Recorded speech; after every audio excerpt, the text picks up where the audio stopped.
What's up, everybody? The first step of intermittent fasting for me is in the morning time. What I'll do is I'll have a 16-ounce glass of water and then followed by 8 ounces of black coffee. So this just helps me get going in the morning. Also, drinking water as soon as you get up has a lot of benefits. It's something that Bill Gates does on a regular basis. It gets you hydrated first thing in the morning and gets your mind right. So 16 ounces of water, 8 ounces of black coffee. The black coffee that I'm going to be drinking, that I've been drinking, is from Bones, called Macadamia. Very good coffee, 0 calories for each one of these, which is important to continue to fast because it's about 7 o'clock in the morning right now. I'm doing a 20-hour fast, so I should be breaking the fast at around 1 o'clock p.m. my time. 16 ounces of water, 8 ounces of black coffee. I try to get the water down not as quickly as possible, but relatively quickly, just to make sure that I can get the water flowing through my system and I can begin the day hydrated. And then once the water is down, I'll enjoy the black coffee, probably do some reading, do 30 minutes to an hour reading, and make sure that I relax with it. But my main rule that I try to adhere to is to not drink any coffee until I've had at least 16 ounces of water. So there you have it, the first step in a 20 to 4 intermittent fast.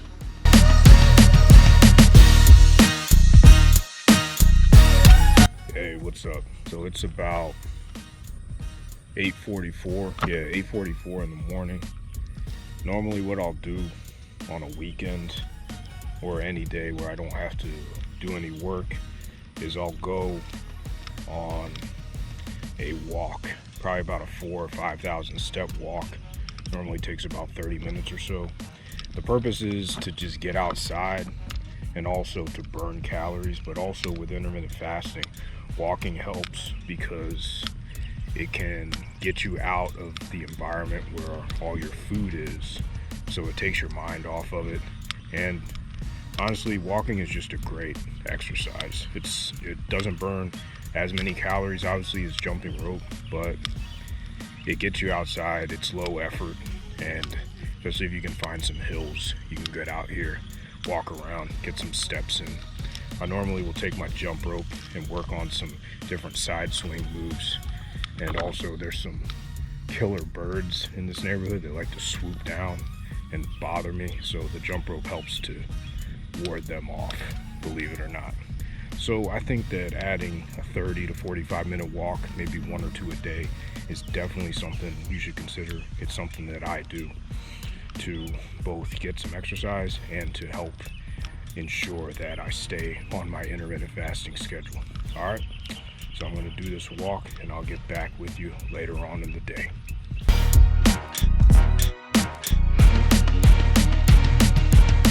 All right, about halfway through this walk. As you can see, when I'm doing my walks, and I mean, you can just chalk this up to living in a neighborhood with a good bit of hills, and that it's lucky that I do live in a neighborhood with a lot of hills, but you want to see if you can incorporate some hills into your walk. It'll help you. It'll help increase your stamina and your cardio, even if it's just walking. This is a route that I like to take. Oh, sorry. I think there was a mosquito there. This bad part about this canopy cover here is that there are a lot of bugs, but yeah, the hills are definitely good. Running hills, walking hills, whatever. It helps vary up the walking routine. So you can see here, this hill is pretty steep. There's a lot of shade, but it's pretty steep and it goes all the way up here. So these are the kind of things you can consider, small things like walks up hills like this that can move the needle, even if you're not doing a fast. Just little ways that you can add in some calorie burn and exercise to your day. But normally, like I said, this is like a 5,000 step walk. And if I can get it done early in the day, it helps to set the good tone for the day, because I've been up since 6. I had that glass of water, had the coffee, read the book that I'm reading for about an hour, and then had some leisure time, so watch some YouTube videos and stuff like that, just relax, because it's a Sunday. And I have the workout today, live workout on the channel. So it's just little things you can do to help move the needle in the right direction. And one of the best things about walking is it clears your mind, but from an intermittent fast or a fasting standpoint, it gets you outside of your house, because that's where all the food is. So I'll check back in with you at the end of the walk.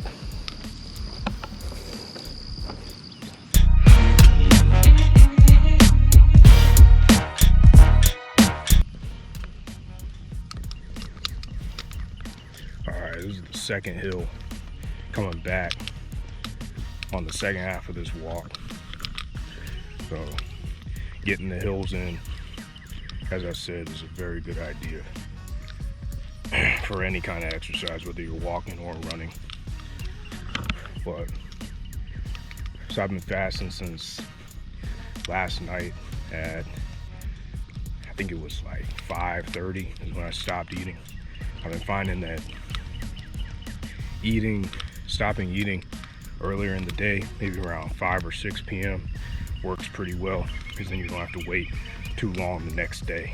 So if you can eat a big meal with a 20 and 4 fast, if you can eat a big meal and then stop eating around 5 or 6, maybe even 7, that helps a lot, because as soon as you start going into the 8 and the 9 p.m. range, then all that means is you have to wait longer the following day. That's just something that works for me. But man, lots of bugs out here and it's hot. That's just something that works for me.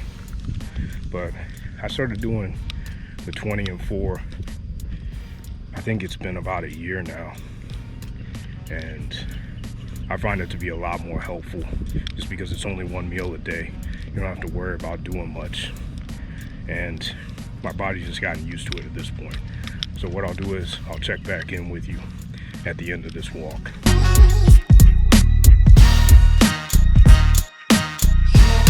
All right, whew. It's gonna be hot out here today. It's like 100, it's supposed to be like 100 degrees today. So I got back from the walk, the nice leisurely stroll through the neighborhood. But I can tell you that it is hot out here, and it's only 9:15. So the walk took about 31 minutes. And right now I'm at 4,381 steps, 15 stairs because of those 2, or 15 levels of stairs because of those 2 hills that I went up. So it's nice to get some hills in there if you can.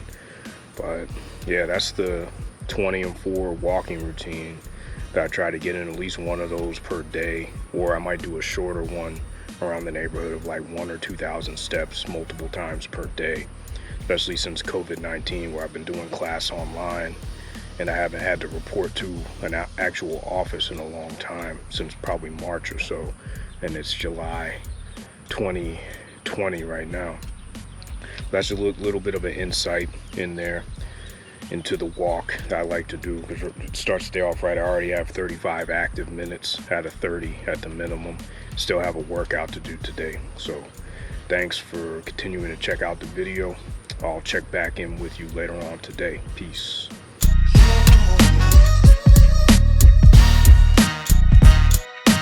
Yeah, so I just got done with the live workout on the channel. It's been over 20 hours since I last ate. My fast went up or it expired at 13:31 or 1:31 Eastern time.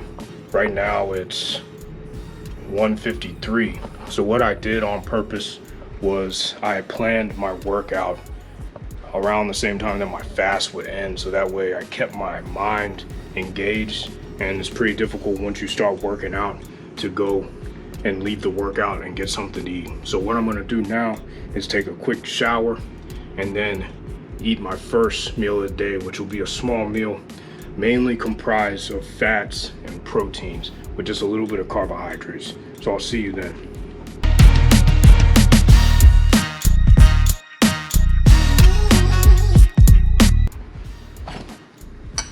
All right, right, so what I have here for a fast break meal after 20 hours and 39 minutes of not eating or fasting, and I use the Zero fasting app, is I have 2 ounces of macadamia nuts, 2 ounces or 2 servings of Magic Spoon low carb cereal, and then 1 can of tuna fish with a serving of mayonnaise. So what you notice about this food here is that it has very little carbohydrates, because right now my blood sugar will probably be pretty sensitive to any spikes, and that's what will happen if I ingest a lot of carbohydrates right now. Macadamia nuts, I think it's 2 grams of carbs per serving. Magic Spoon, it's got 11 grams of carbs per serving, but most of it is canceled out due to the fiber and the allulose and a couple other ingredients they have in there. It doesn't spike your blood sugar at all. And then tuna fish and mayonnaise has no carbohydrates at all. So that's what you want to do when you break a fast, especially a long fast like this, is you want to do it with as few carbohydrates as possible. All right, let's get into it.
That's the kind of food that you want to break your fast with.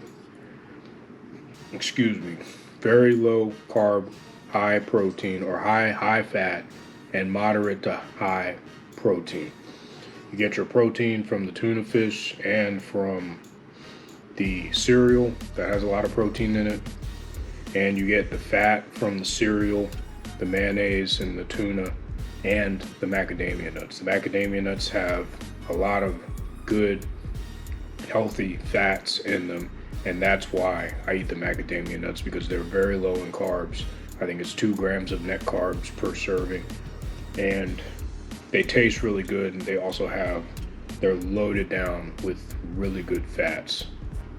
So that's a good example of how to break a fast. I'm pretty full right now, to tell you the truth, because I just knocked out that workout. I drank a bunch of water, and that's another thing. You want to have some water on hand as well, because that's going to curb your appetite and keep you from having a big smorgasbord of bad food out here. So if you drink your water along with it, it'll help suppress your appetite, even though you're still going to be hungry. It's kind of the same principle. You can kind of have it be the same principle as drinking a glass of water if you're at the bar or you're out drinking with friends. If you have a beer, then have a water and use the water as a spacer. Kind of think of it the same way. You can use the water as a spacer, chug it down, or drink it slowly between each of the mini meals in this big fast break meal, and that'll help curb your appetite and make you feel more full. So I hope that you enjoyed the fast break portion. I'll see you for the next meal whenever I get hungry, because now I'm officially in the window after fasting for like 20 hours and 40 minutes. So I hope this part of the video was helpful. I'll see you in the next portion. All right.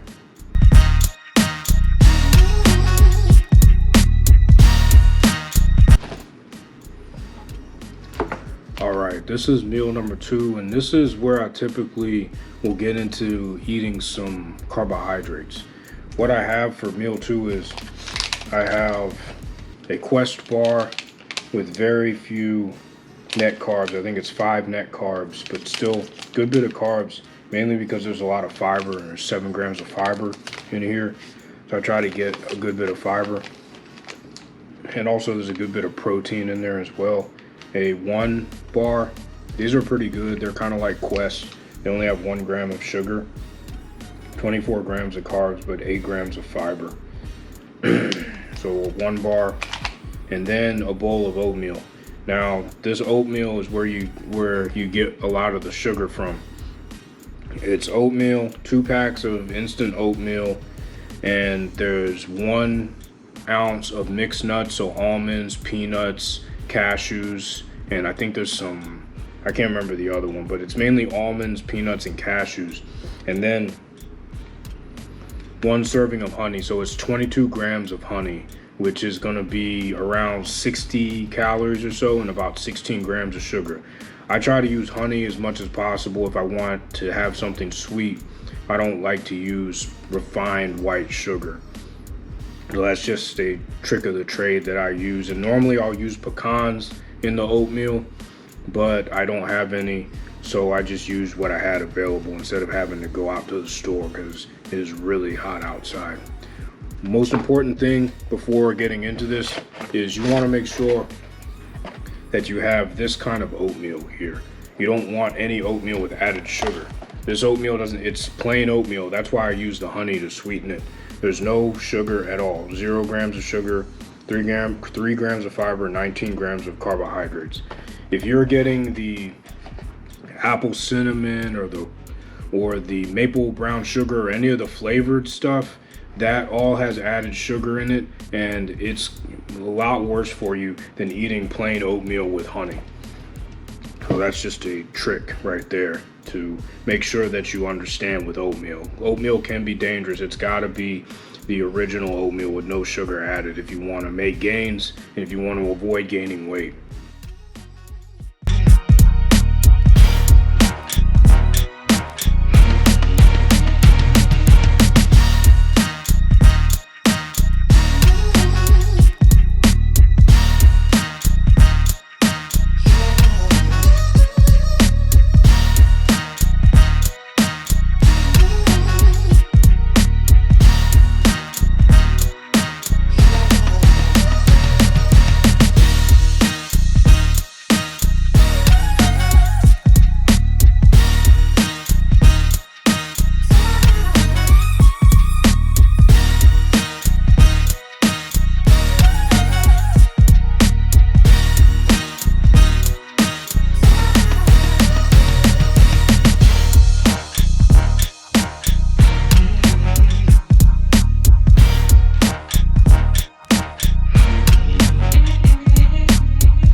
I'm actually getting a little full, so I'm going to save the rest of this for later and put it in the fridge because it had gotten a little melted anyway. I think I had it in the car the other day when we went for a day trip and we didn't end up eating it.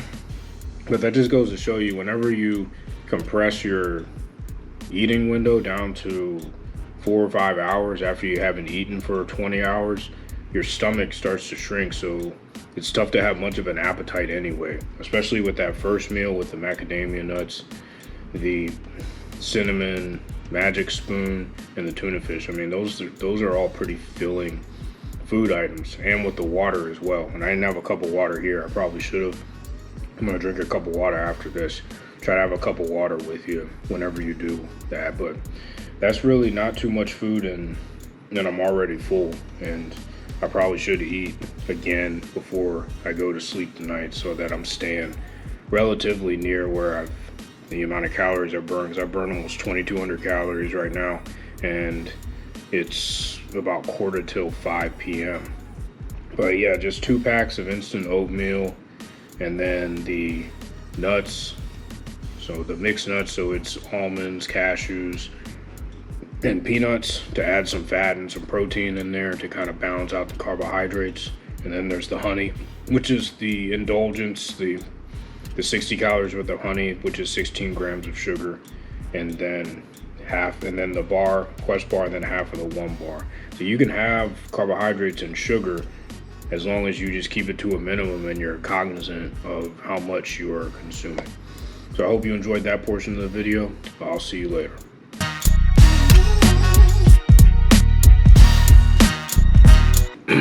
Alright, check it out. This is another meal that I'm going to have in this eating window. We're doing the 20 and 4. It's been a pretty long day. It's really hot outside, doing a lot of preparations around here.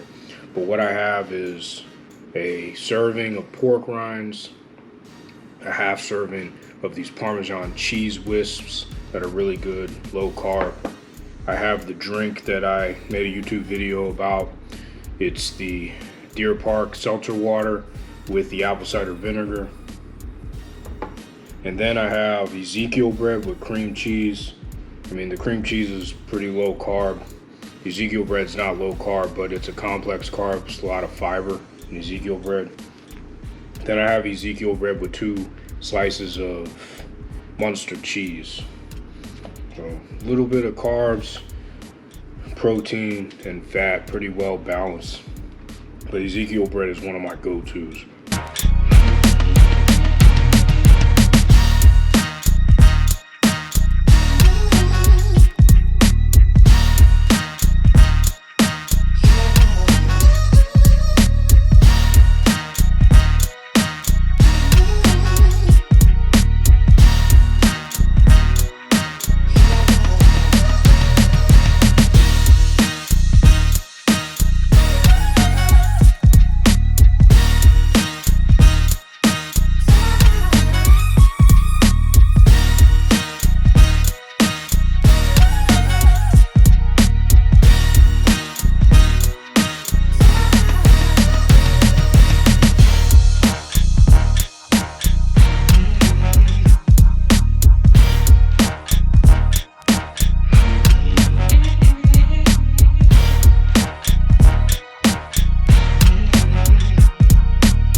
was a pretty good meal. I mean, the Ezekiel bread, the best way that I found to eat the Ezekiel bread, because it comes frozen, because it doesn't have all the preservatives in it, so it doesn't last very long. So you have to keep it in the fridge or you have to freeze it.